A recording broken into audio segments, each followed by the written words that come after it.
Hi, I'm Ashlyn McCormick, and I'm here to talk to you today about the former Aztec Empire and archaeology's role in helping us learn about it. Now, if you watch a lot of movies or play a lot of video games, you've most likely got an unrealistic view of both archaeology and the Aztec culture.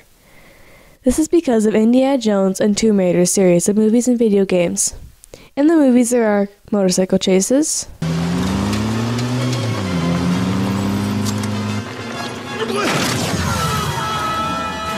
explosions, over my ears if I were you. Finish it. Beach. diabolical mechanical traps,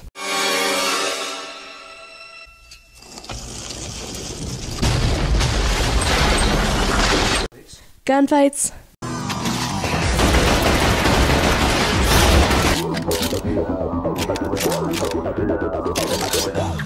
more gunfights,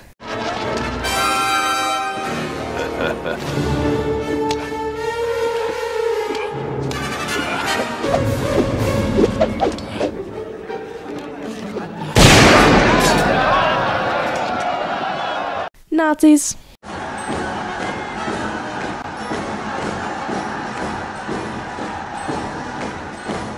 snakes, Snakes. Why did it have to be snakes? whips,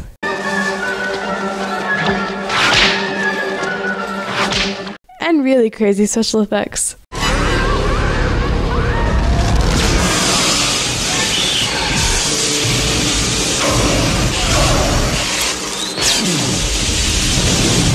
Real archaeology, which is the study of human activity in the past, is done through the recovery of artifacts, man-made objects, biofacts, organic material, and architecture, man-made structures.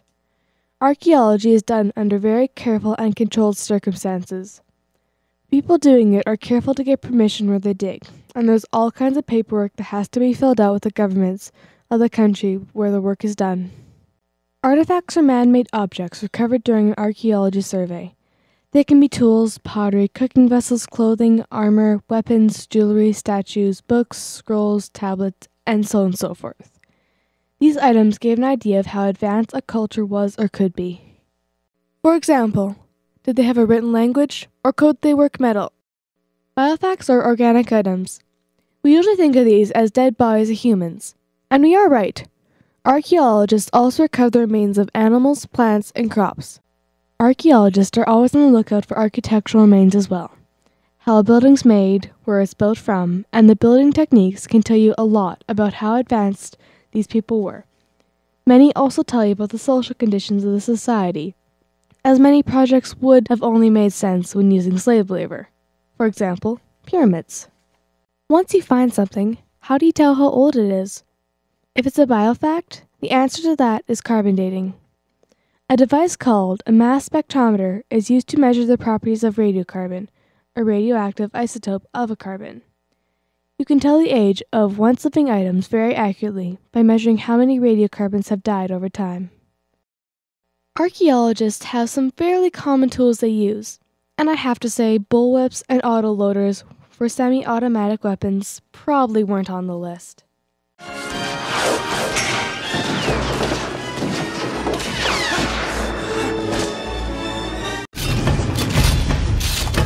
Okay, now that we've got the males paying attention again, Here's a list of real tools you'll find at pretty much every archaeological dig. Hand trowels, hand brooms or dustpans, measuring tapes, line levels, plumb bobs, toothbrushes, toothpicks, and spades.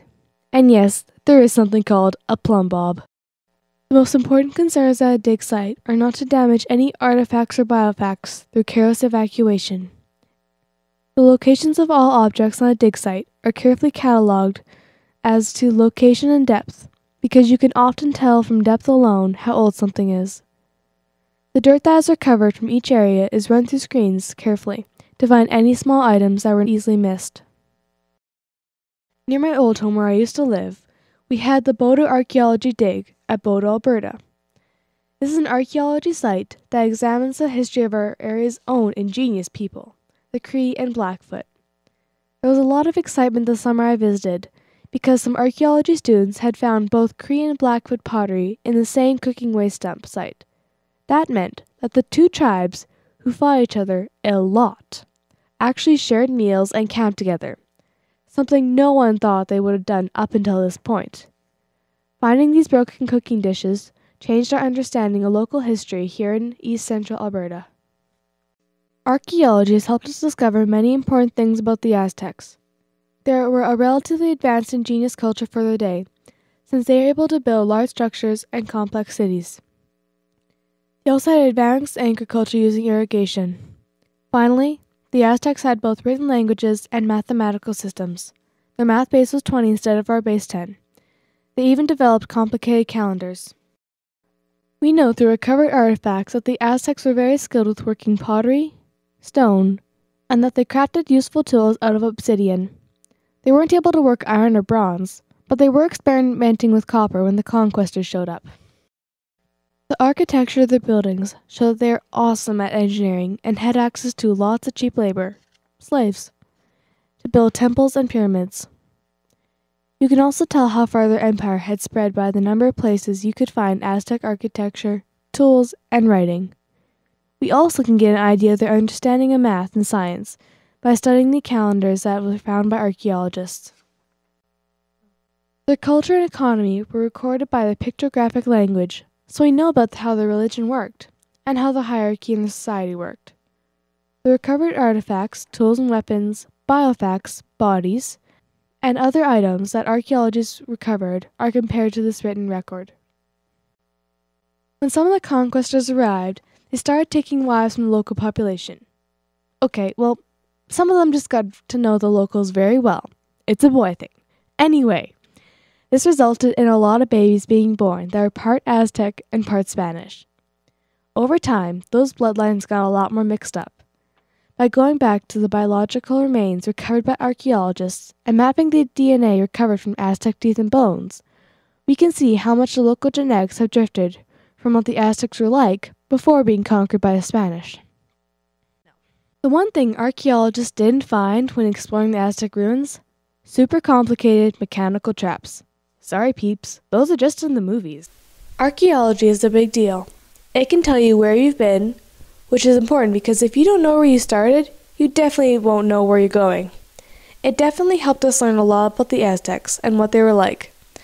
While there may not be lots of car chases and explosions in archaeology, or at least I hope not, I think it's pretty exciting in its own way, and something that would make a great career choice.